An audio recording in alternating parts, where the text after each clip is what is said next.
দরবারে অজস্র অসংখ্য শুকরিয়া আদায় করছি যে আল্লাহ সুবহানাহু ওয়া তাআলা আমাদেরকে মাওলানা আবু বকর জামে মসজিদে মুহররমের তৃতীয় জুমার নামাজ পড়ার জন্য আসার তৌফিক দান করেছেন। এজন্য আমরা সবাই বজ্রকণ্ঠে বলি আলহামদুলিল্লাহ। গত জুমায় আমরা কারবালার আলোচনা করেছিলাম যে ইমাম হুসাইন রাদিয়াল্লাহু তাআলা আনহু কারবালার ময়দানে যাওয়ার আগ পর্যন্ত আমরা আলোচনা করেছিলাম।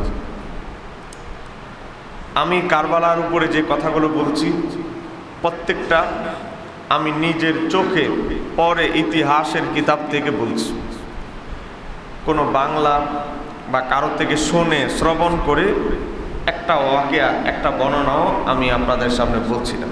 প্রত্যেকটা আমি নিজের চোখে দেখি, যতক্ষণ না মূল কিতাবে আরবি প্রাচীন ইতিহাসের কিতাবে 1000 বছর 1100 বছর আগের ইতিহাসের কিতাব না দেখে আমি একটা ইতিহাস আপনাদেরকে বলছিলাম। এবার আসেন, ইমাম হুসাইন যখন কুফার কাছাকাছি চলে আসছেন তখন একজন সৈন্য ইমাম হুসাইনকে বলল যে আপনার ভাই মুসলিম বিন আকিলকে শহীদ করা হয়েছে। আপনার ভাইয়ের 2 জন নিরীহ শিশু সন্তান ছিল, তাদেরকে পর্যন্ত লটারি ঘোষণা করে দেওয়া হয়েছিল যে মুসলিম বিন আকিলের 2 শিশু সন্তানকেও যদি কেউ ধরে দিতে পারো তাকে এত 1000 মুদ্রা দেওয়া হবে। একটু জোরে বলেন না নাউজুবিল্লাহ। এখন শিশু সন্তান, তারা তো আর ক্ষমতা রাজনীতি কিছু বুঝে না, কিন্তু ওবায়দুল্লাহ ইবনে জিয়াদ এমন পাপিষ্ঠ নরবিশু ছিল, এই ইয়াজিদ ওবায়দুল্লাহ ইবনে জিয়াদকে প্রথমে হুকুম দিয়েছিল সেজন্য ইমাম হুসাইন রাদিয়াল্লাহু তাআলা আনহুকে, ইমাম হুসাইন রাদিয়াল্লাহু তাআলা আনহু যে প্রতিনিধি মুসলিম বিন আকিল, তার এবং তার শিশু বাচ্চা সহ তাদেরকে যেন হত্যা করা হয়। প্রথমে বন্দি করা হবে, পরিস্থিতি জটিল দেখলে হত্যা করে ফেলবে। একটু জোরে বলেন না নাউজুবিল্লাহ। এবার আসেন, মুসলিম বিন আকিল, এমনভাবে মুসলিম বিন আকিলকে হত্যা করা হয়েছে, ইতিহাসে এসেছে ইমাম হুসাইনকে যেভাবে নির্মমভাবে শহীদ করা হয়েছে মুসলিম বিন আকিলকেও তদ্রুপ নির্মমভাবে শহীদ করা হয়েছে। মুসলিম বিন আকিল যখন কুফায় যায়, প্রথম একদিনে 12,000 মুসলমান সৈন্য ওনার হাতে বায়াত হয়েছিল। তার পরবর্তী দিন 18,000 এভাবে বাড়তে লাগলো। এই ওবায়দুল্লাহ ইবনে জিয়াদ আসার পর পরিবেশ অনেক থমথমে গরম হয়ে গেল। মুসলিম বিন আকিল যেই ঘরের মধ্যে আশ্রয় নিয়েছিলেন, যার বাসভবনে মোটামুটি পয়সাওয়ালা লোক ছিল, আহলে বাইতের আশিক ছিল, তার নাম হচ্ছে হানি ইবনে উরওয়া, তার ঘরের মধ্যে অবস্থান করেছিলেন। তার পরবর্তীতে মুসলিম বিন আকিলকে এখন সরাসরি বন্দি করতে ওবায়দুল্লাহ ইবনে জিয়াদ পারছে না, এই হানি ইবনে উরওয়াকে বন্দি করলো। তারপরে মুসলিম বিন আকিল প্রায় 10,000 সৈন্য নিয়ে ওবায়দুল্লাহ ইবনে জিয়াদকে দমন করার জন্য রওনা দিলেন। ওবায়দুল্লাহ ইবনে জিয়াদ ভয়ে আতঙ্কিত হয়ে গেল যে কুফা তো আসলে মুসলিম বিন আকিলের আন্ডারে চলে গেছে। তখন ওবায়দুল্লাহ ইবনে জিয়াদ তার দালাল ফিটিং করে মুসলিম বড় বড় যারা সৈন্য ছিল কুফার, তাদেরকে ভয় ভীতি দেখানো শুরু করলো। রাতের মধ্যে আস্তে আস্তে মুসলিম বিন আকিলকে ছেড়ে যেতে লাগলো। আস্তে আস্তে সৈন্য সংখ্যা হয়ে গেল মাত্র 500 থেকে চলে গেল 300 মাগরিবের নামাজের ইমামতি করে দেখে আসে আর 70 জন, কিছুক্ষণ পরে দেখে আসে 30 জন, 30 জনের পরে দেখে মুসলিম বিন আকিলকে ফেলে দিয়ে সবাই একা রেখে চলে গিয়েছে। একটু জোরে বলেন না নাউজুবিল্লাহ। অথচ ইমাম হুসাইনকে কুফায় আসার জন্য কত হাজার হাজার চিঠি এই কুফাবাসী বিশ্বাসঘাতক 2 নম্বর সিটিং বাটপার এই কুফাবাসী ইমাম হুসাইনকে হাজার হাজার চিঠি দিয়েছিল। আর ইমাম হুসাইনের প্রতিনিধি মুসলিম বিন আকিলকে একা ছেড়ে দিয়ে, একটা হলো পাবলিক আর একটা হলো সৈন্য, দুইটা কিন্তু এক জিনিস নয়। পাবলিক যদি 10,000 থাকে, সৈন্য যদি 100 থাকে, তাদের মধ্যে পার্থক্য আছে। কথা কেন কেন ঠিক কিনা? কারণ সাধারণ মানুষ তো যুদ্ধ করতে জানে না, তাদেরকে ধমক দিলে দৌড়ায় পালাবে। এবার আসেন, মুসলিম বিন আকিল রাত্রবেলা এশারের পর একা হয়ে গেলেন। এই বেচারা আর কে দেখার মতো আর কেউ নাই। রাস্তায় হাঁটতেছে পাগলের বেশে একা একা। হাশিমি বংশের সম্ভ্রান্ত বংশের একজন লোক, যিনি এত মাকাম মর্যাদা নিয়ে এসেছেন, এমন অবস্থা হয়ে গিয়েছে রাস্তায় ঘুরতেছে। রাস্তাঘাট না চিনলে, আপনার যদি চট্টগ্রাম শহরে আসেন, আপনার পকেটে টাকাও নাই, রাস্তায় হাঁটতেছেন, কোনো জায়গায় থাকার জায়গাও নাই, আপনার যে অবস্থা হবে মুসলিম বিন আকিলের এমন অবস্থা হয়েছে। রাস্তায় হাঁটতেছে, একজন মহিলার ঘরের দরজায় বসেছে। বসার পরে মহিলা দরজা খুলে দেখে একজন সুন্দর চেহারার অধিকারী ব্যক্তি বসা। ওই মহিলার নাম কিতাবের মধ্যে এসেছে তওয়া। এই তওয়া নামক মহিলা দরজা খুললে মুসলিম বিন আকিল বললেন, আমাকে কি এক গ্লাস পানি দেওয়া যাবে? পানি দেওয়া হলো। পানি দেওয়ার পরে ওই মহিলা দরজা লাগায় ফেললো। তারপরে কিছুক্ষণ পরে দেখে মহিলা দরজা খুলে যে এই ব্যক্তি আরো এখনো বসে আছে, রাত্র অর্ধেক হয়ে গেছে, এখনো বসা। ওই তাওয়া নামক মহিলা বলতে লাগলো, আপনি এখনো আমার ঘরের দরজায় বসা, মানুষ দেখলে তো আমাকেও খারাপ বলবে, আর আপনার চেহারা দেখে বোঝা যায় আপনি অনেক সম্ভ্রান্ত বংশের লোক, আপনি এখান থেকে চলে যান। মুসলিম বিন আকিল কিছুক্ষণ পরে একটু লড়লেন, নড়েও এই মহিলার বাড়ির আশেপাশে আছে। এই মহিলা কিছুক্ষণ পরে আবার দরজা খুলে দেখে মুসলিম বিন আকিল এখনো তার দরজার পাশে। তাকে বললেন, আপনি এখানে কেন বসা, আপনার কি বাড়িঘর নাই? বললেন, আমি মুসলিম বিন আকিল, ইমাম হুসাইনের প্রতিনিধি, আল্লাহর হাবিবের কলিজার টুকরা নাতি হুসাইনের প্রতিনিধি হিসাবে এখানে এসেছি। আমাকে প্রথমে কুফাবাসী অনেক সম্মানের সাথে বরণ করেছে, কিন্তু কুফাবাসী আমাদের সাথে গাদ্দারি বিশ্বাসঘাতকতা করেছে। মহিলা আহলে বাইতের প্রতি আসক্ত হয়ে মহাব্বতে মুসলিম বিন আকিলকে একটা গোপন কামরায় জায়গা দিলেন। সব শেষে আমি গত জুমায় সংক্ষেপে আলোচনা করেছিলাম, তাকে হত্যা করা হয়। তার শের মোবারক কুফার তীরের মধ্যে বিদ্ধ করে কুফায় এভাবে টাঙ্গিয়ে রাখা হয়। উদ্দেশ্য উবাইদুল্লাহ ইবনে জিয়াদের যে হুসাইনের যারা আশেক তারা যেন ভয় ভীত হয়ে যায়।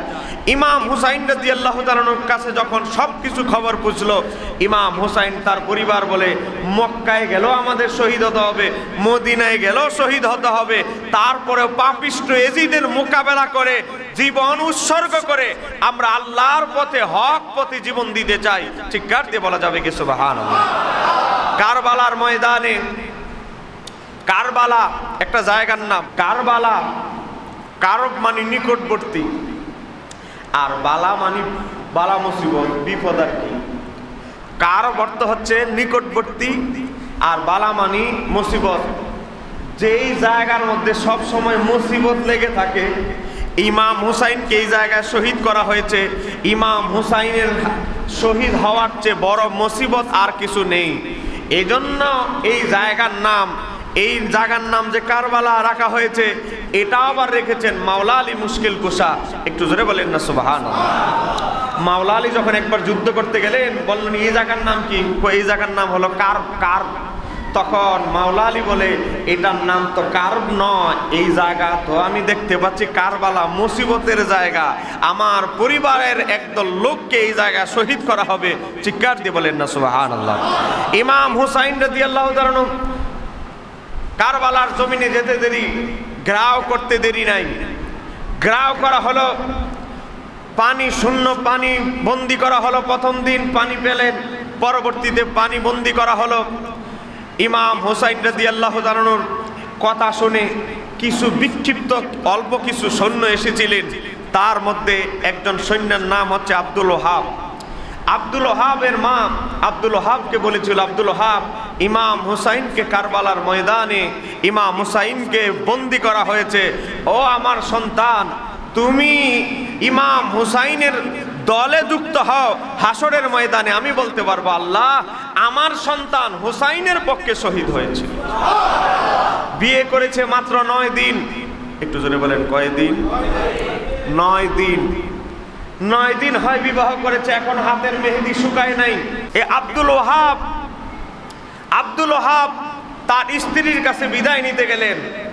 স্ত্রী দরজার কর্নারে থেকে সবকিছু শুনেছেন। স্ত্রী বলেন, স্বামী, আপনার মা আপনাকে কি বলেছে সব আমি শুনেছি। 8-9 দিন হয়, 1 সপ্তাহ হয় মাত্র আপনার সাথে আমার বিবাহ হয়েছে। আমি আমার সমস্ত দাবি মাফ করে দিলাম। আমি এই অপেক্ষায় থাকবো আপনার জন্য, হাসরের ময়দানে যখন আমাদের দেখা হবে আমি আল্লাহকে বলবো, আল্লাহ আমার স্বামী তোমার হাবিবের কলিজার টুকরা নাতি ইমাম হুসাইনের পক্ষে শহীদ হয়েছে। আমার বাবারা ভাইয়েরা, ইমাম হুসাইন রাদিয়াল্লাহু তাআলার পক্ষে একজন যোদ্ধা চলে আসলেন। আর একজন যোদ্ধা, তার নাম হচ্ছে হুর বিন রবি। সেও তার পরিবারের কাছে, বিবির কাছে, মায়ের কাছ থেকে বিদায় নিয়ে চলে এসেছেন। এরকম বিক্ষিপ্ত কিছু সৈন্য ইমাম হুসাইনের সাথে যুক্ত হয়েছিলেন। তারা ব্যক্তিগতভাবে আহলে বাইতকে ভালোবেসে, একটু জোরে বলেন না সুবহানাল্লাহ। আহলে বাইতের পক্ষে জীবন দেওয়া এটা সাধারণ কোনো ব্যাপার নয়। কথা কানা কেন ঠিক কিনা? মনে রাখবেন, আহলে বাইতকে যারা ভালোবাসে আমার আল্লাহ তাদেরকে ভালোবাসে, কোনো সন্দেহ। নবীজির কলিজার টুকরা নাতি ইমাম হুসাইনের একজন ছেলের নাম ছিল, আমরা যাকে বলি জয়নুল আবেদিন। মনে রাখবেন, ইমাম হুসাইনের 5 জন শাহজাদা ছিল। বলেন কয়জন? ইমাম হুসাইনের ছেলে ছিল কয়জন? 5 জন। 4 জনই শহীদ হয়েছিলেন, একজন জীবিত ছিল যাকে আমরা বলি জয়নুল আবেদিন। কিন্তু উনার নাম কিন্তু জয়নুল আবেদিন নয়, উনার নাম হচ্ছে আলী ইবনে হুসাইন।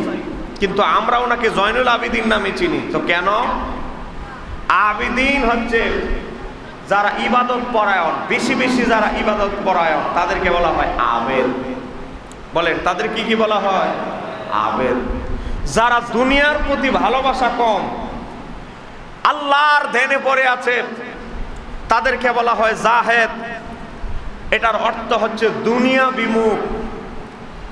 যেমন বিভিন্ন সুফি দরবেশরা, যেমন হযরত ইব্রাহিম বিন আদহাম, তিনি ছিলেন একজন বাদশাহ। বাদশাহী ছেড়ে দিয়ে তিনি কবরের পাশে সবসময় কাটাতেন। একটু জোরে কন্যা সুবহানাল্লাহ। হযরতে বাদশাহ খলিফা হারুনুর রশিদের সময় একজন ফকির, তাকে বলা হয় বাহলুন দানা, তার বাড়ি ছিল সব সময় কবরের পাশে। একবার খলিফা হারুনুর রশিদ বলে, এ বাহলুন দানা, তুমি কবরের পাশে থাকো কেন? তোমার কি জায়গা নাই? তুমি বললে আমি তোমাকে একটা বাড়ি নির্মাণ করে দেই।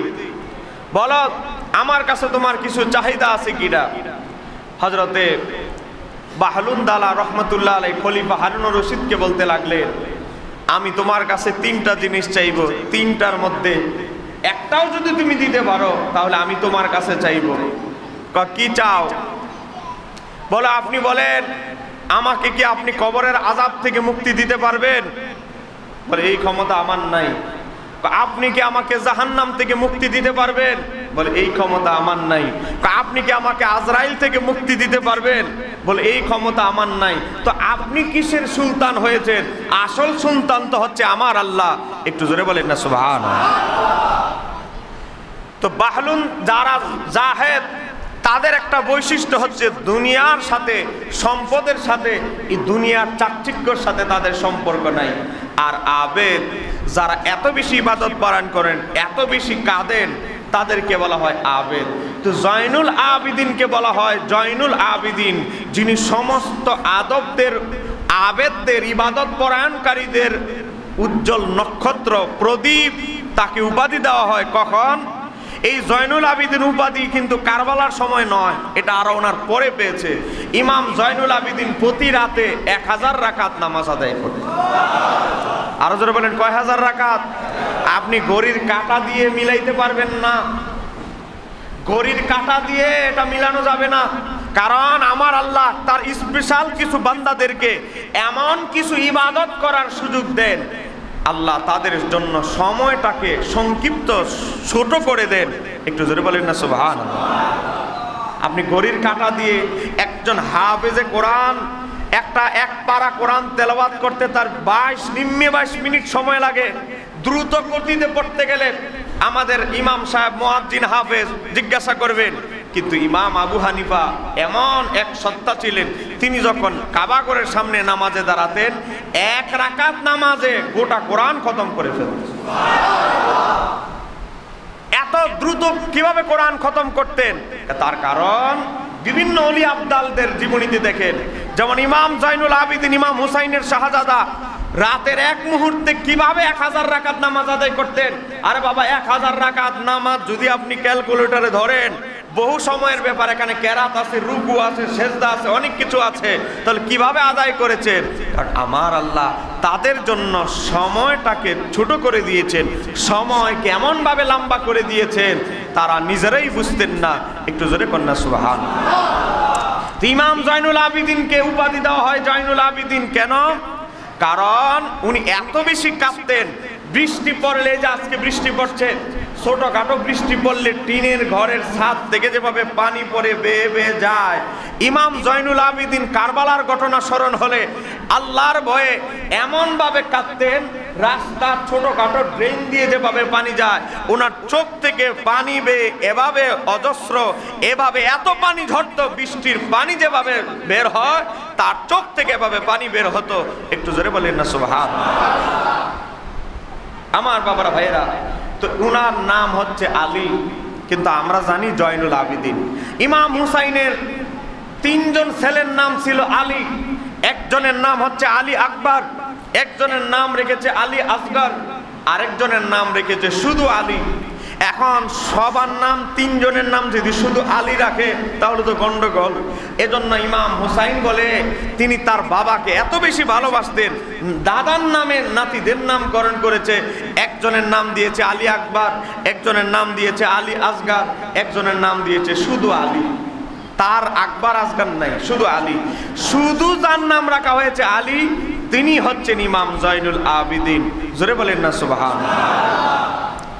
ইমাম জয়নুল আবিদিন ছিলেন ইমাম হুসাইনের শাহাদাতের মধ্যে সবচেয়ে বেশি সম্মানিত, সবচেয়ে বেশি জ্ঞানী, সবচেয়ে বেশি ইবাদত পরায়ণ। একটু জোরে করেন না সুবহানাল্লাহ। এবার আসেন, ইমাম হুসাইন রাদিয়াল্লাহু তাআলা আনহুর পরিবার আস্তে আস্তে 10ই মুহররম জুমার দিন যুদ্ধ হলো। ইমাম হুসাইনের সাথে সঙ্গী সাথী যারা ছিল পুরুষ প্রত্যেককে হত্যা করা হলো। এমনকি আপনারা জানেন দুধের শিশু তাকে পর্যন্ত হত্যা করা হয়েছে। এখানেই শেষ নয়, ইমাম হুসাইনের যত সঙ্গী আছে সবাইকে যখন হত্যা করা হলো, বাকি আছে শুধু ইমাম হুসাইন একজন। একটু জোরে বলেন, কয়জন? একজন, ইমাম হুসাইন। এখন ওবায়দুল্লাহ ইবনে জিয়াদের যে সেনাবাহিনী, কেউ সাহস করছে না যে ইমাম হুসাইনের গায়ে আঘাত করবে, রাসূলুল্লাহর নাতি, কেউ এই পাপের ভার তাদের কাঁধে নিতে চাচ্ছে না। ইমাম হুসাইনের সাথে যুদ্ধ করতে কেউ ইচ্ছা পোষণ করছে না। এমন একটা পরিস্থিতিতে আমরা যাকে বলি সীমার, আমরা যাকে বলি কি, আর একটু জোরে বলেন না, তার নাম কি? সীমার। আসলে তার নাম কিন্তু সীমার না, তার নাম হচ্ছে সীমর। শহরে শিকার সীমর, সীমর, আর আমরা বলি সীমার। আসলে তার নাম হচ্ছে সীমর, তার বাবার নাম হচ্ছে জুল জায়সন। ইতিহাসে যেভাবে এসেছে, এই সীমর ইবনে জুল জায়সন, সে বলল, তোমরা যদি সাহস না করো এই পুরস্কার নেওয়ার জন্য, আর কেউ না হোক আমি আছি। সীমর ইবনে জুল জায়সন ইমাম হুসাইনকে নামাজ, কোন কিতাবে এসেছে, অধিকাংশ বর্ণনা এসেছে নামাজরত অবস্থায় কেউ যখন ইমাম হুসাইনকে শহীদ করার জন্য, হত্যা করার জন্য কেউ এই দুঃসাহস করলো না। এই সীমর ইবনে জুল জায়সন যেখানে ইসলামের যুদ্ধের নীতিতে নামাজরত অবস্থায়, ইবাদতরত অবস্থায় তাকে হত্যা করা, কোনো মুসলিম বীরকে হত্যা করা, কোনো যোদ্ধা আরেকজন যোদ্ধাকে হত্যা করা নিষিদ্ধ। সেই নিষিদ্ধ সময়ের মধ্যে ইমাম হুসাইনকে শহীদ করেছে। একটু জোরে বলেন না নাউজুবিল্লাহ। এজন্য কি হয়েছে, সীমর সহ ওবায়দুল্লাহ ইবনে জিয়াদের যতগুলো বাহিনী ছিল, ইমাম হুসাইনকে যতগুলো লোক, যে 7 থেকে 8 জন লোক ইমাম হুসাইনকে তীর মেরেছিল, এক একজনকে আমার আল্লাহ আবার আরেকজন লোক, তার নাম হলো মুখতার আস-সাকাফি, তার মাধ্যমে সে মুখতার সাকাফি যখন কুফা নগরী দখল করলো, ইমাম হুসাইনকে যারা শহীদ করেছে এক একজনকে খুঁজে খুঁজে খুঁজে খুঁজে অনুসন্ধান করে কাউকে ঘরের ছাদ থেকে ফেলে দিয়েছে। এক একজনকে ইমাম হুসাইনকে যেভাবে কষ্ট দিয়েছে, মুখতার সাকাফি প্রত্যেকটার এক একজনের প্রতিশোধ নিয়েছিলেন। একটু জোরে বলেন না সুবহানাল্লাহ। মুখতার সাকাফি এই প্রতিশোধ নিয়ে সে গর্ববোধ করতে লাগলো। করতে করতে এই যে অহংকার মানুষকে যে ধ্বংস করে দেয়। আপনি দেখবেন, আপনি যত জ্ঞানী হবেন, যত কোরআন সুন্নাহ রিসার্চ করবেন, মনে রাখবেন একজন আলেমের মাকাম তত বেশি বাড়ে, যত বেশি বাড়তে থাকবে দেখবেন তত বেশি বিনয় হবে। মুক্তার সাকাফি ইমাম হুসাইনের যত শহীদ, ইমাম হুসাইনের শাহাদাতের পিছনে, কারবালার ঘটনার পিছনে যতগুলো লোক জড়িত সবগুলোকে ধরা হত্যা করেছিল। শেষমেশ এই বেচারা সে যদি অন্তত চুপ থাকতো, জাতি ইতিহাসের পাতায় তাকে স্বর্ণাক্ষরে লেখা হতো, কিন্তু শেষমেশ সে দাবি করে বসলো তার কাছে আল্লাহর পক্ষ থেকে উহি আসে, সে নাকি নবী। একটু জোরে কন্যা নাউজুবিল্লাহ।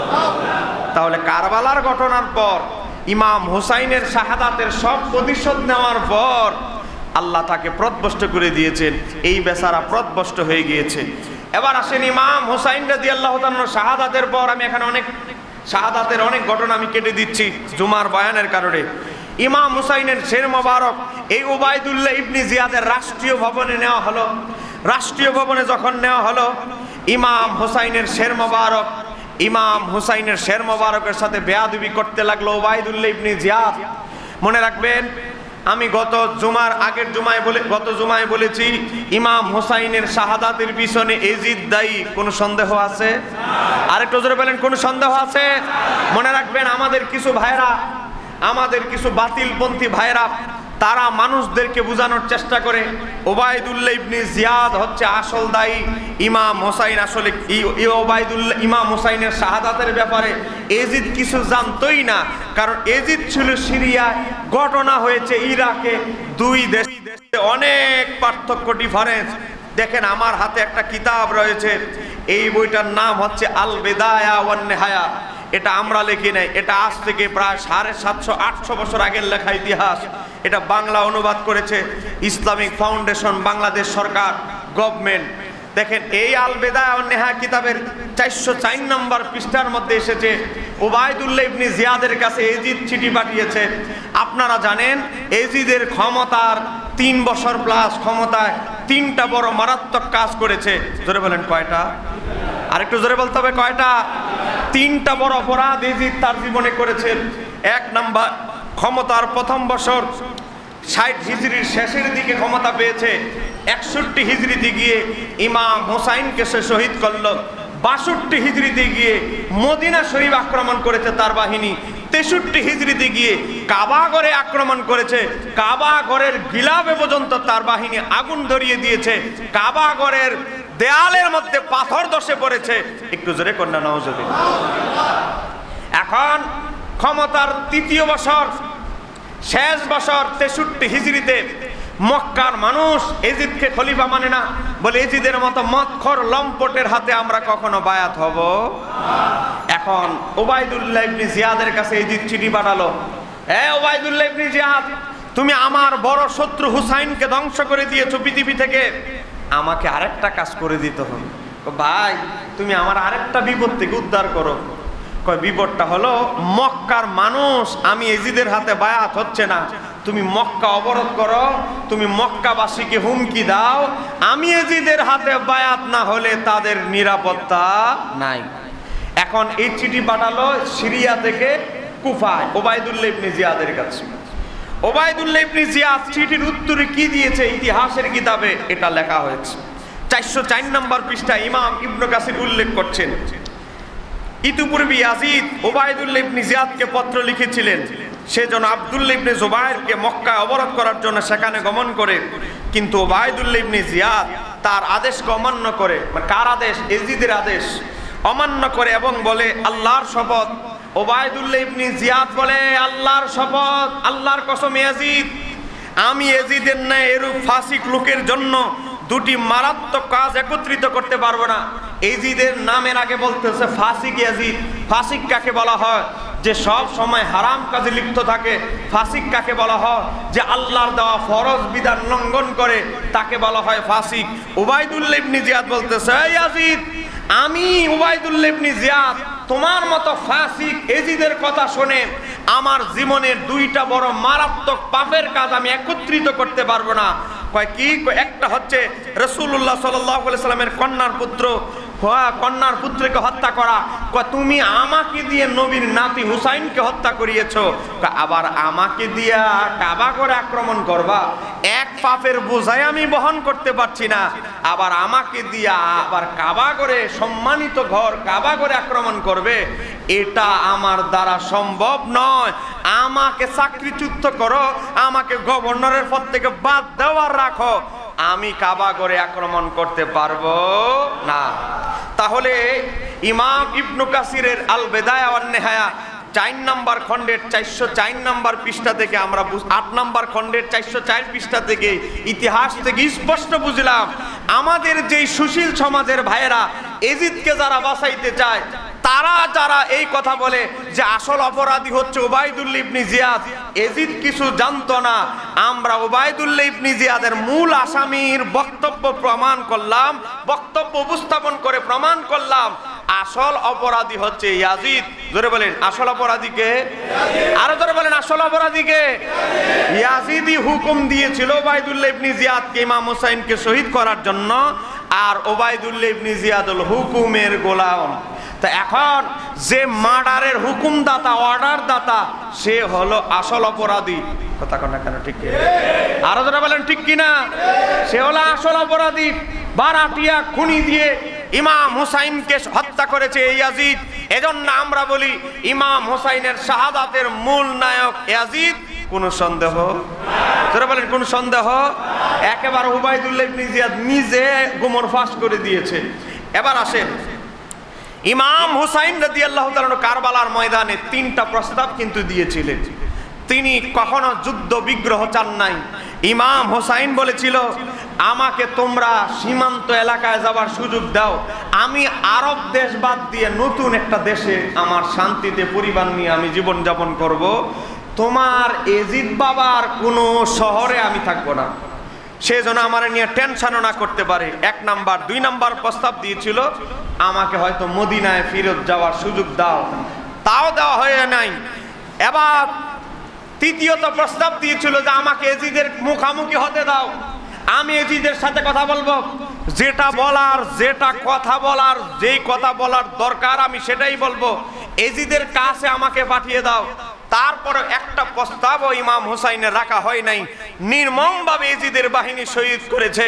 আমরা আজকের মাওলানা আবু বকর জামে মসজিদ থেকে আমরা লানত দিচ্ছি, যারা ইমাম হুসাইনের শাহাদাতের পিছনে যারা জড়িত তাদের উপরে আল্লাহর লানত। জোরে বলেন তাদের উপরে আল্লাহর, আরো জোরে বলেন তাদের উপরে আল্লাহর লানত। এবার আসেন, ইমাম হুসাইনের শের মোবারক উবাইদুল্লাহ ইবনে জিয়াদের বাসভবনে, সরকারি ভবনে নেওয়া হলো।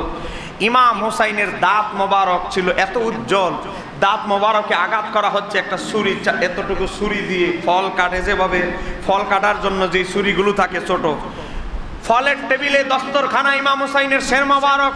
ইমাম হুসাইন শহীদ হতে দেরি, ইমাম হুসাইনের শের মোবারক থেকে রক্ত প্রবাহিত হতে দেরি নাই। একটু জোরে বলেন না সুবহানাল্লাহ। ইমাম হুসাইন শহীদ হতে দেরি, আমার নবীর কাঁদতে দেরি নাই। একটু জোরে বলেন না নাউজুবিল্লাহ। আমার নবীকে যারা কাঁদিয়েছে তাদের কোনো দুনিয়া আখেরাতে তাদের অবস্থা ভালো না ভয়াবহ? নবীর বিবি উম্মু সালামা রাদিয়াল্লাহু তাআলা আনহা, তিনি বলেছিলেন, আমি ঘুমিয়ে রয়েছি 10ই মুহররম, জুমার পরবর্তী সময় ইমাম হুসাইনকে যখন শহীদ করা হয়, হযরত উম্মু সালামা নবীর একজন স্ত্রী, তিনি বলতেছেন, রুআইতু রাসূলুল্লাহ সাল্লাল্লাহু আলাইহি ওয়াসাল্লাম ফিল মানামি, আমি ঘুমায় রইলাম, আল্লাহর হাবিবকে আমি স্বপ্নে দেখলাম, ইয়াবকি, আল্লাহর হাবিব কাঁদতেছেন, ওয়া আলা রাসিহি, নবীর মাথা মোবারকে, এরপরে বলতেছে ওয়া লিহিয়াতিহি, তারপরে নবীর দাড়ি মোবারকে আমি দেখলাম তুরাব, বালুময় মাটি, রক্ত মিশ্রিত মাটি। আমি দেখলাম আল্লাহর হাবিবের চুল মোবারকে, বাবরি চুল, চুল মোবারকে, দাড়ি মোবারকে আল্লাহর হাবিবের ধুলাবালু যুক্ত রক্ত লেগে আছে। আমি আল্লাহর হাবিবকে বললাম, ফাকুলতু, আমি বললাম, মা লাকা ইয়া রাসূলুল্লাহ, ওগো আল্লাহর হাবিব, আপনার কি হয়েছে? আপনার পর্দা নেওয়ার পর আমি বিভিন্ন সময় আপনাকে স্বপ্নে দেখেছি, কিন্তু আজকের মতো এই ভয়ানক অবস্থায় আপনাকে আমি কখনো দেখি নাই। ও আল্লাহর হাবিব, আপনার দাড়ি মোবারকে এত ধুলাবালু রক্ত কেন? মস্তক মোবারকে রক্ত কেন? আল্লাহর হাবিব কলা, আল্লাহর হাবিব বলতে লাগলেন, শাহিদতু কাতলাল হুসাইনি আনিফান, ও আমার বিবি উম্মু সালামা, আমি এখন যেই জায়গা তুমি দেখতে পাচ্ছ, এই জায়গাটা হচ্ছে কারবালার ময়দান। এই জায়গায় এই যে রক্তগুলো দেখতে পাচ্ছ, এগুলো হুসাইনের রক্ত। আমার কলিজার টুকরা দৌহিত্র হুসাইনকে শহীদ করা হয়েছে, তার জিসিম মোবারকের রক্তগুলো আমার দাড়ি মোবারকে লেগে আছে। আর একটু জোরে বলা যাবে কি? তাহলে আল্লাহর হাবিব রওজা মোবারক থেকে চলে গিয়েছেন। আল্লাহর হাবিব কতটুকু কষ্ট পেলে নাতি রক্তগুলো দাড়িতে মাখে, কতটুকু আমার নবী কষ্ট পেলে ব্যথিত হলে আল্লাহর হাবিবের নাতির রক্তগুলো মাথা মোবারকে চুলের সাথে মিশ্রণ করে। একটু চিন্তা করেন আল্লাহর হাবিব সাল্লাল্লাহু আলাইহি সাল্লামকে কত কষ্ট দেওয়া হয়েছে। এখানেই শেষ নয়, মনে রাখতে হবে আমার নবীকে সবচেয়ে বেশি রক্তাক্ত করা হয়েছিল তায়েফের ময়দানে। পাথর মারতে মারতে কাফেররা আমার নবীর গোটা জুব্বাটা রক্তে ভিজে গিয়েছিল। এমনকি আল্লাহ হাবিবের যে স্যান্ডেল মোবারক, স্যান্ডেলে হাঁটতে পারেন নাই, রক্ত পায়ের নিচে এমন ভাবে লেগে গেছে, রক্ত আর স্যান্ডেল জুতা দুটোটা একসাথে লেগে যেত। এভাবে কষ্ট দেওয়ার পরেও আমার নবী কাঁদে নাই। নবীজির গোলাম, নবীজির পালক পুত্র যায়েদ ইবনে হারেসা বলেছিল, আপনার মতো ধৈর্যশীল মানুষ আমি গোটা জীবনে দেখি নাই। গোটা আপনার পোশাকে রক্ত লেগে আছে, পায়ের মধ্যে হাঁটতে পারছেন না রক্তাক্ত কারণে, আপনি একটা শব্দ করেন নাই, আপনি একটা বারের জন্য কাঁদেন নাই। এত ধৈর্য আল্লাহ আপনাকে দিয়েছে। এত রক্তাক্তের পরে আমার নবী কাঁদে নাই, কিন্তু তার কলিজার টুকরা নাতি ইমাম হুসাইনকে কারবালার ময়দানে শহীদ করা হয়েছে, আমার নবী এভাবে অজরে কেঁদেছে। মনে রাখতে হবে আমার নবীকে যারা কাঁদিয়েছে, দুনিয়া আখেরাতে তাদের কোনো রাস্তা আছে? তাদের কোনো উপায় আছে? আরে জিনিন আমার নবী ঘোষণা দিয়েছে আমাকে আল্লাহ মাকামে মাহমুদের সিংহাসন দিবে। সমস্ত নবীরা, সমস্ত বিশ্বের মানুষ যখন থরথর করে কাঁপবে, আমি যখন সেজদায় অবনত হব, আমার আল্লাহ বলবে, আমার হাবিব আপনার মস্তক মোবারক উত্তোলন করেন, আপনি যা চান তাই দেওয়া হবে। একটু জোরে বলেন, সেই মাকামে মাহমুদে আমার নবীকে বসানো হবে, একটা সিংহাসন দেওয়া হবে। ও আমার হাবিব এই সিংহাসনে বসেন।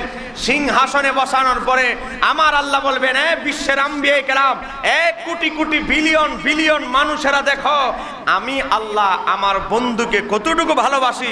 যেখানে সবাই তোমরা নাফসি নাফসি করতেছো, আর সেই জায়গায় আমি আমার বন্ধুকে এই মাকামে মাহমুদের সিংহাসন দিয়েছি। একটু জোরে বলা যাবে কি? তাহলে সেই নবীকে যারা অশ্রু ধরিয়েছে, এমন ভাবে আমার নবী কেঁদেছেন, দাড়ি মোবারক, মাথা মোবারকে চুল মোবারকে রক্ত লাগিয়েছে, তাদের দুনিয়া আখেরাতে কোনো উপায়? জোরে বলেন, কোনো উপায়? যেখানে তাদের শত্রু আমার নবী, তাদেরকে বাঁচানোর কেউ আছে?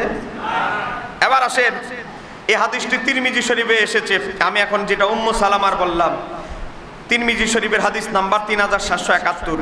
এবার দেখেন, উম্মু সালামা ঘুম থেকে জাগ্রত হলে কারবালার একেবারে ঘটনার সময় দিনের বেলা জাগ্রত হয়ে আল্লাহর হাবিবকে যে স্বপ্ন দেখলেন, জাগ্রত হয়ে দেখেন আল্লাহর হাবিব তাকে একটা শিশি দিয়েছিলেন। গত জুমায় আমি বলেছি, একটা শিশি জিব্রাইল আলাইহিস সালাম নবীকে দিয়েছেন, নবী উম্মু সালামাকে দিয়েছেন 3 হাত। তো উম্মু সালামা বলে, আল্লাহর হাবিব তো বলেছেন যে ইমাম হুসাইন যখন শহীদ হবে, শিশির মাটিগুলো মাটি থেকে রক্তের আকার ধারণ করবে।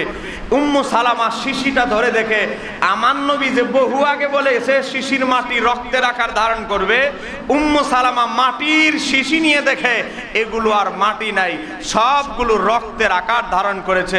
চিৎকার দিয়ে বলা যাবে কি সুবহানাল্লাহ? আমার বাবারা, ভাইরা, আমি অনেক চিন্তা করেছি এই শিশির হাদিসটা নিয়ে, যে শিশি কেন আমার নবী দিলেন, এবং শিশির মাটি রক্তের আকার ধারণ করবে, এটার হাকিকত কি? ইমাম হোসাইন শহীদ হবে ঠিক আছে, কিন্তু শিশির দিতে হবে, শিশি নবী দিলেন, আবার শিশির মাটি রক্তের আকার ধারণ করবেন, এটার হাকিকত কি? আমি অনুসন্ধান করতে গিয়ে কারবালার যত ইতিহাসের কিতাব লেখা হয়েছে সবগুলো খুঁজে দেখলাম যে ইমাম হোসাইন যেই দিন শহীদ হয়, রাত্রেবেলা আকাশ থেকে রক্তের বৃষ্টি বর্ষিত হয়েছিল। গোটা জমিন, গাছের ডাল পালায়, বিল্ডিং এর ছাদে, সব জায়গায় শুধু রক্ত আর রক্ত আর রক্ত দেখা গিয়েছিল। একটু জোরে বলা যাবে কি সুবহানাল্লাহ? এটা পরে আলোচনা আসতেছে, এই যে শিশির সাথে রক্তের যে একটা সম্পর্ক। এবার আসেন, ইমাম হুসাইন রাদিয়াল্লাহু তাআলা আনহুর শের মোবারক বেয়াদবি করতে লাগলো উবাইদুল্লাহ ইবনে জিয়াদ।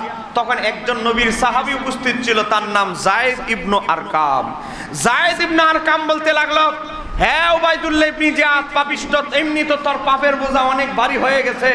হ্যাঁ উবাইদুল্লাহ ইবনে জিয়াদ, তুই যেই নবীর নাতির গালের সাথে বেয়াদবি করছিস, চেহারা আনোয়ারের সাথে, যেই নবীর নাতির দাঁত মোবারকের সাথে বেয়াদবি করছস, আমি উবাইদুল্লাহ ইবনে জিয়াদ তোমাকে বলছি, আমি যায়েদ ইবনে আরকাম তোকে বলছি যে আল্লাহর হাবিব সাল্লাল্লাহু আলাইহি সাল্লামের নাতির এই চেহারা এবং দাঁত মোবারকে আল্লাহর হাবিবকে আমি অজস্রবার এই দাঁত মোবারকে জিহ্বা ঢুকিয়ে এই চেহারা আনোয়ারে, এই চেহারার মধ্যে অসংখ্যবার নবীকে চুমু খেতে আমি নবীকে দেখেছি।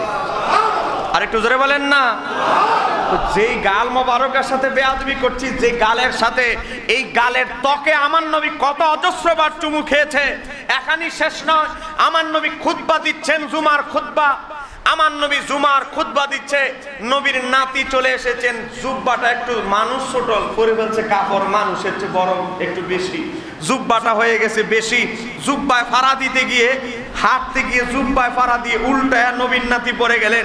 আমার নবী খুতবা বন্ধ করে, খুতবা বিরতি দিয়ে নাতিকে দরজার কাছে ধরতে গেলেন। একটু জোরে বলেন না। খুতবা বন্ধ করে, তাহলে কতটুকু নাতিকে মহাব্বত করেছেন এবার চিন্তা করেন।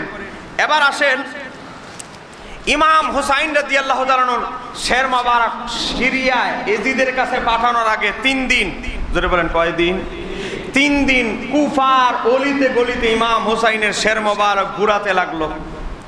কুফাবাসীকে বুঝাইতে লাগলো, দেখো হুসাইনের কি পরিণতি হয়েছে, তোমরা এজিদের হাতে যদি কেউ বায়াত না হও, হুসাইনের মতো তোমাদের এই অবস্থা হবে। একটু জোরে বলেন না নাউজুবিল্লাহ। কতটুকু বেয়াদবি করা হয়েছে ইমাম হুসাইনের শের মোবারকের সাথে। আজকে আমাদের কিছু সুশীল সমাজের ভাইরা আজকে এগুলো তারা স্বীকার করতে চায় না, বলে না। অথচ ইতিহাসের কিতাবে ইমাম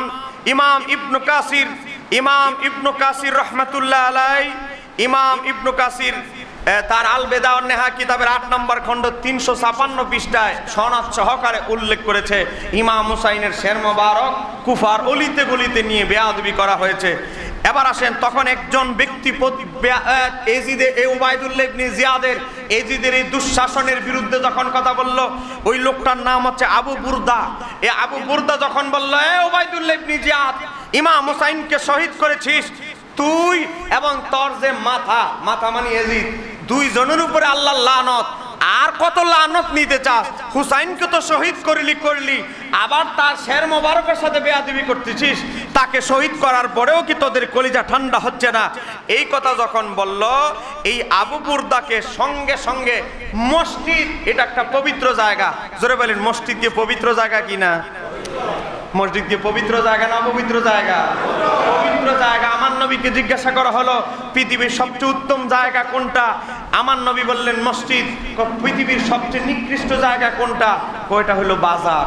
জোরে বলেন সেটা কি? বাজার, যেখানের মধ্যে দুনিয়ার ভালো আলাপ, খারাপ আলাপ, দুনিয়ার যত আলাপ সব আলাপ চলে, যেখানে ভালো জিনিসও বিক্রি হয়, খারাপ জিনিসও বিক্রি হয়। কথা কেন কেন ঠিক এটা। এবার আসেন, মসজিদের মিম্বার থেকে নেমে এই উবাইদুল্লাহ ইবনে জিয়াদ আবু বুরদা নামক লোকটাকে শুধু হুসাইনের পক্ষে কথা বলেছে, তার গর্দানটা কেটে দিয়েছে। একটু জোরে কন্যা নাউজুবিল্লাহ। মসজিদ রক্তাক্ত করে ফেলে যারা, মসজিদের মধ্যে মুসলমানদের রক্ত ঝরানোকে যারা বৈধ মনে করে, তারা কখনো মুসলমান হতে পারে? জোরে বলেন হতে পারে? মসজিদের মধ্যে রক্তাক্ত করে ফেলেছে আবু বুরদাকে। এবার আসেন, ইমাম হুসাইনের শের মোবারক কুফা থেকে পাঠানো হলো কোথায়? সিরিয়ার উদ্দেশ্যে। মনোযোগ দেখেন, ইমাম হুসাইনের শের মোবারক কিন্তু অলরেডি 3 দিন ধরে কুফায় আছে।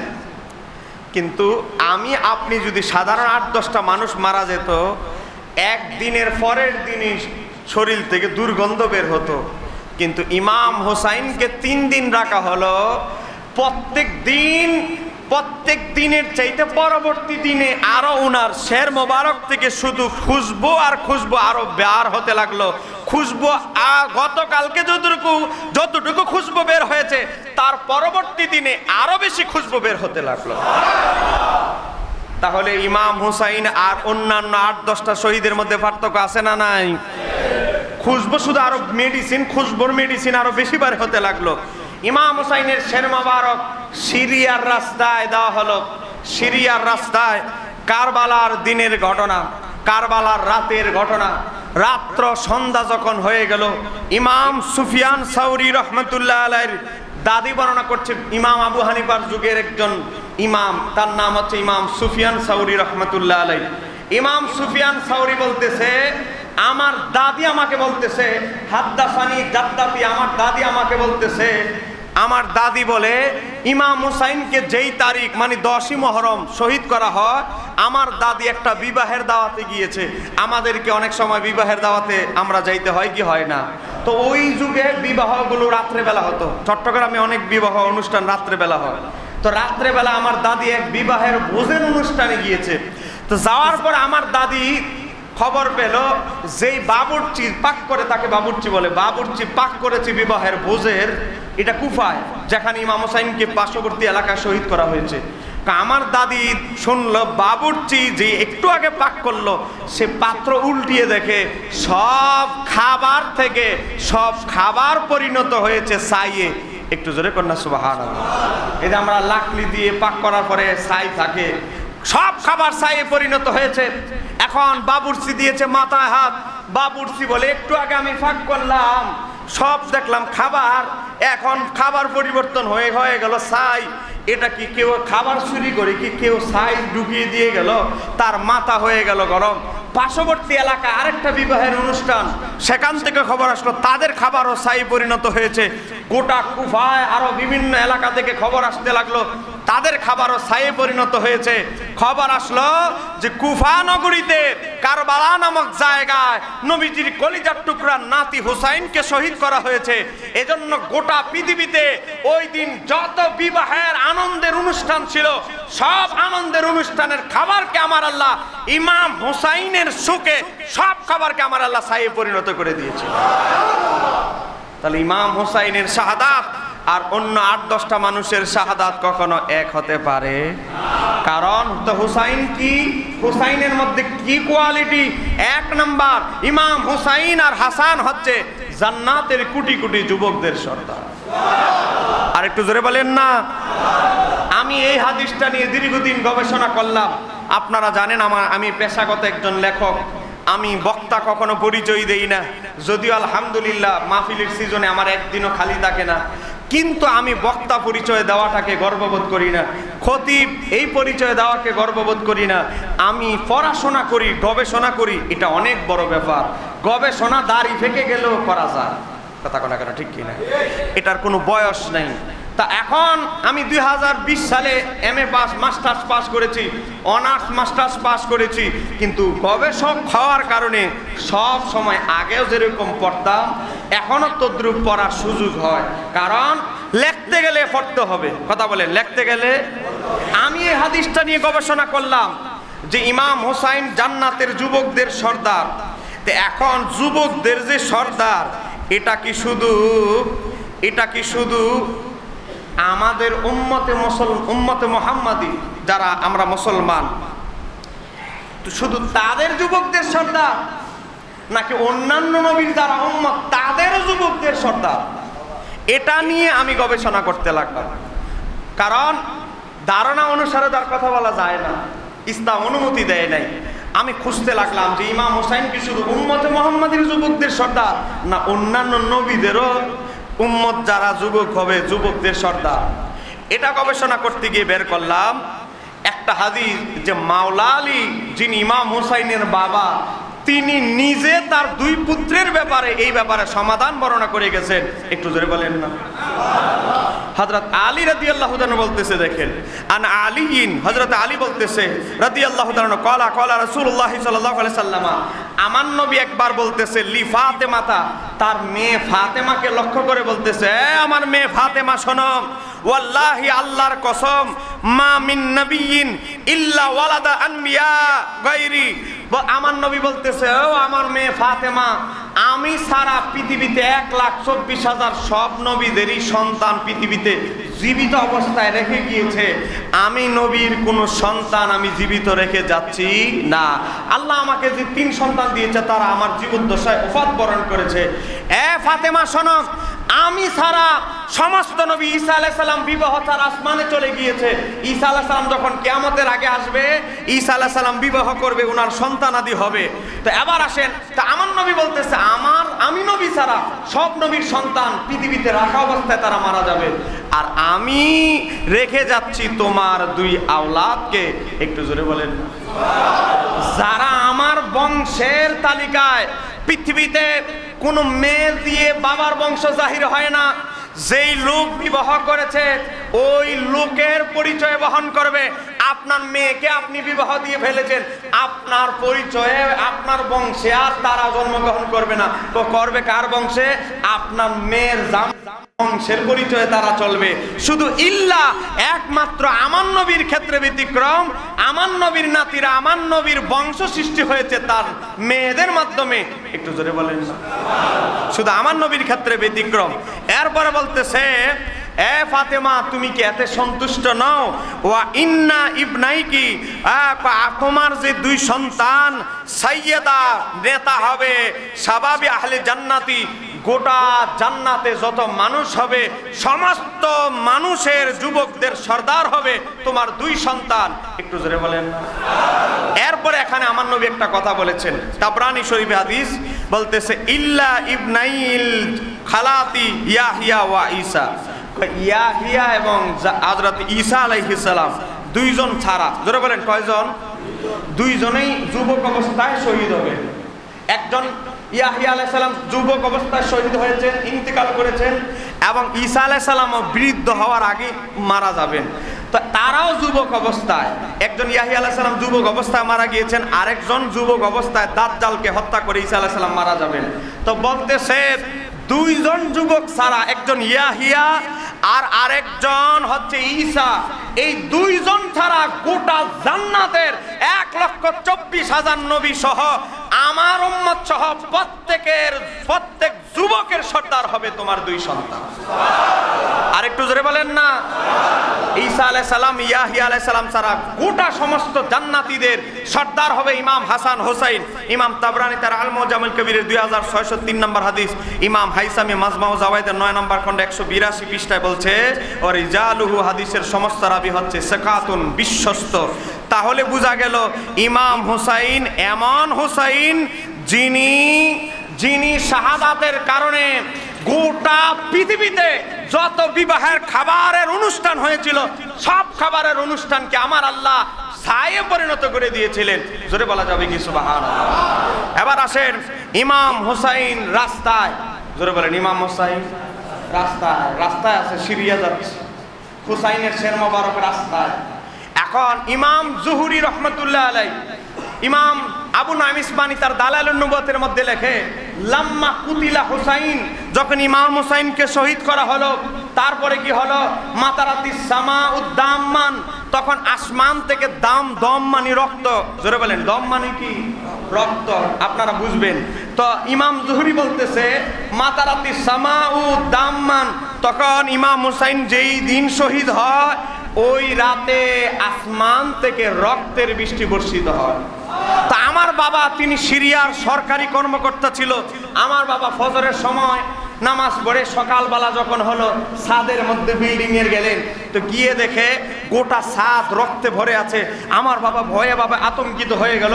আমার বাবা মনে করলো ছাদের মধ্যে কি আবার কোনো মামলা টামলা হলো, তো ওরে মেরে ফেললো নাকি। নিচে গেল, নিচে গিয়ে গাছপালা ডালপালা নাড়তে লাগলো। গিয়ে দেখে যত ডালপালা নাড়তেছে, গাছপালা নাড়তেছে, পাতা নাড়তেছে, সব পাতা থেকে রক্ত আর রক্ত। আর একটু জোরে বলেন না। এটা কি সামান্য ব্যাপার? পৃথিবীর ইতিহাসে এই ধরনের ঘটনা আর কখনো ঘটে? এবার আসেন ইমাম হুসাইন রাদিয়াল্লাহু তাআলার জন্য ইমাম জুহরি বলে, বড় বড় লোকের আমার বাবা বর্ণনা করেছে, সিরিয়ায় যেখানে এজিদ বসবাস করে, তখন এজিদ যখন ক্ষমতায়, তখন সিরিয়ায় পাথর নাড়া দিচ্ছে, পাথরের ভিতর থেকে শুধু রক্ত পাওয়া যাচ্ছে। একটু জোরে বলা যাবে কি? এজিদের শহরে রক্ত পাওয়া গিয়েছিল। এখানেই শেষ নয়, এবার আসে ইমাম হুসাইনের শের মোবারক রাস্তায় একজন ইহুদি মহিলা, একটু জোরে বলেন কি মহিলা? ইহুদি মহিলা তাওরাত কিতাবে সে পেয়েছে যে ইমাম হুসাইন রাদিয়াল্লাহু তাআলাকে কারবালার ময়দানে শহীদ করার পর সিরিয়ার উদ্দেশ্যে নেওয়া হবে, অমুক মাসে ওনাকে এত তারিখ শহীদ করা হবে, আর এত তারিখের মধ্যে ওনাকে সিরিয়ায় পাঠানো হবে। এবার আসেন, এই ইহুদি মহিলা তার যত সম্পদ ছিল, মনোযোগ, তার সম্পদ, স্বামীর ওয়ারিশ সূত্রে যত সম্পদ পেয়েছিল সব বিক্রি করে সে রওনা দিয়েছে যে ইমাম হুসাইনের শের মোবারককে এক রাতের জন্য হলেও সে তাজিম মোহাব্বত করবে। একটু জোরে বলা যাবে কি সুবহানাল্লাহ? সময় কম, আমি শেষ করে দিচ্ছি 2 মিনিটে। এবার আসেন, ইমাম হুসাইন রাদিয়াল্লাহু তাআলার জন্য, শের মোবারকের জন্য ইহুদি মহিলা অপেক্ষা করতেছে মূল বিশ্ব রোডে, যেমন ঢাকা চট্টগ্রাম রোড, বিশ্ব রোডে অপেক্ষা করছে। দেখতেছে 70 জন লোক একটা বাক্সকে পাহারা দিচ্ছে। তখন ওই ইহুদি মহিলা বুঝতে পারলো 70 জন লোক মিলে একটা বাক্সকে পাহারা দিচ্ছে। বোঝা গেল এটা সাধারণ কোনো বস্তু হতে, ভিতরে এই বাক্সের ভিতরে সাধারণ কোনো বস্তু হতে পারে না। সাধারণ বস্তু হলে টাকা পয়সা থাকলেও তো 70 জন মানুষ কখনো পাহারা দেয় না। নিশ্চয় আমি যেই জিনিস খুঁজতেছি সেই জিনিস এই বাক্সের ভিতরে আছে। একটু জোরে বলা যাবে কি সুবহানাল্লাহ? এবার আসেন, ইমাম হুসাইন রাদিয়াল্লাহু তাআলার অপেক্ষায় মহিলা বললেন, এই বাক্সের ভিতরে কি আছে আমি সব জানি, তোমরা আমাকে বলতে হবে না। এই নাও থলে স্বর্ণ মুদ্রা, আমি ইহুদি মহিলার গোটা আমার যত সম্পদ আছে সব এই থলে মুদ্রার কাছে নিয়ে আসলাম, মুদ্রায় নিয়ে আসলাম। সম্পদ তোমরা ভাগ করে সবাই 70 জন নিয়ে নাও, শুধু আমাকে আজকের রাতের জন্য ইমাম হুসাইনের শের মোবারককে ভক্তি করার, তাজিম করার একটু সুযোগ করে দাও। মহিলা কি মুসলমান না ইহুদি মহিলা তার গোটা স্বামীর সব সম্পদ, স্বামী মারা গেছে, সন্তান নাই, সব সম্পদ সৈন্যদেরকে দিয়ে দিল। সৈন্যরা বলল একটা শর্ত আছে, কয় কি? তোমার ঘরের চারদিকে আমরা পাহারা দিব, কোনো অসুবিধা নাই। এই ইহুদি মহিলা ইমাম হুসাইনের শের মোবারকে একটা থলের মধ্যে নিয়ে ইমাম হুসাইনের শের মোবারকের চতুর্দিকে ইহুদি মহিলা শুধু গ্রাম নিচ্ছে ইমাম হুসাইনের জিসিম মোবারক থেকে, ইমাম হুসাইনের শের মোবারকের এই যে গাল মোবারক থেকে খুশবু নিচ্ছেন, সুগ্রাণ নিচ্ছেন, আর চতুর্দিকে তাওয়াফ করতেছেন, মানে ঘুরতেছে খালি ইমাম হুসাইনের শের মোবারকে। মহিলা বলে, আমি ক্লান্ত হয়ে গেলাম, একটু চোখটা বন্ধ করলাম, দেখি আল্লাহর হাবিব রাহমাতুল লিল আলামিন, একজন নুরানি চেহারার অধিকারী ব্যক্তি আমার ঘরের মধ্যে তাশরীফ আনলেন।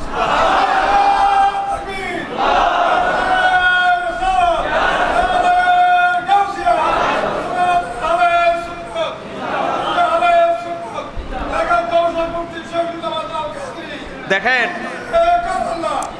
ইমাম হুসাইন রাদিয়াল্লাহু তাআলার শের মোবারক একটা ইহুদি মহিলা নিয়েছেন। সে বলতেছে, আমি দেখলাম একটা নুরানি চেহারার অধিকারী ব্যক্তি আমার ঘরের ভিতরে প্রবেশ করলেন।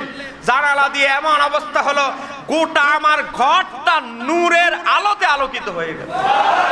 তারপরে দেখলাম একজন সুন্দরী মহিলা, এমন নুরানি চেহারার অধিকারী একজন মহিলা আসতে লাগলেন, কাঁদতে লাগলেন। তারপরে আমার চোখের পাতা আমি খুলে ফেললাম। আমি এতক্ষণ ছিলাম ঘুমের ভিতরে, এখন আমি জাগ্রত হয়ে গেলাম। আমি দেখলাম আল্লাহর হাবিব রাহমাতুল লিল আলামিনকে। আমি বলতে লাগলাম, হে নুরানি চেহারার অধিকারী ব্যক্তি, আপনার পরিচয় দিয়ে আপনি ধন্য করেন, দরজা জানালা তো সব বন্ধ, আপনারা কিভাবে ঢুকলেন? তখন আল্লাহর হাবিব বললেন, হে অমুক ইহুদি মহিলা, আমি হচ্ছি, তুমি যার শের মোবারককে তাজিম করতেছ, আমি হচ্ছি তার নানা আল্লাহর হাবিব রাহমাতুল লিল আলামিন। তারপরে হযরতে ফাতেমাতুজ জাহরা বলতে লাগলো, হে ইহুদি মহিলা, তুমি যার শের মোবারককে তাজিম করার জন্য ক্রয় করেছো, সময় নিয়েছো, এক রাতের জন্য ক্রয় করেছো, সময় নিয়েছো, আমি হচ্ছি এর মা হযরতে ফাতেমাতুজ জাহরা। একটু জোরে বলা যাবে কি সুবহানাল্লাহ? আল্লাহর হাবিব বললেন, তুমি আমার নাতির শের মোবারককে যে ইজ্জত, ইহতেরাম, তাজিম করেছো, আমি তোমাকে একটা পুরস্কার দিতে চাই, শুধু তুমি আমার সাথে কালেমাটা পড়ো, আমার নাতি হুসাইনের কাছে আমার আল্লাহ জান্নাতে তোমার জন্য প্রাসাদ বানিয়ে দিবে। কারণ হুসাইনের যারা প্রেমিক, সত্যিকারের হুসাইনের জন্য যারা জীবন দিয়েছে, হুসাইনকে যারা ভালোবেসেছে, আমার আল্লাহ জান্নাতেও তাদের বাড়িঘর হুসাইনের নিকটবর্তী করে দিয়েছে। তখন ইহুদি মহিলা আমার নবীর হাতে হাত রেখে বায়াত হয়ে মুসলমান হয়ে গেলেন। চিৎকার দিয়ে বলা যাবে। আল্লাহ সুবহানাহু ওয়া তাআলা আমাদেরকে ইমাম হুসাইনের শাহাদাতের উসিলায় আমাদের গোটা জীবনের গুনাহগুলো মাফ করে দিক। আগামী জুমায় সেখান থেকে সিরিয়ার রাস্তায়, সিরিয়া থেকে একেবারে সিরিয়া যাওয়ার পরে ইমাম হুসাইনের শের মোবারকের সাথে কি ধরনের আচরণ হয়েছে এবং আরো কি অলৌকিক ঘটনা ঘটেছে সেটা নিয়ে আলোচনা হবে।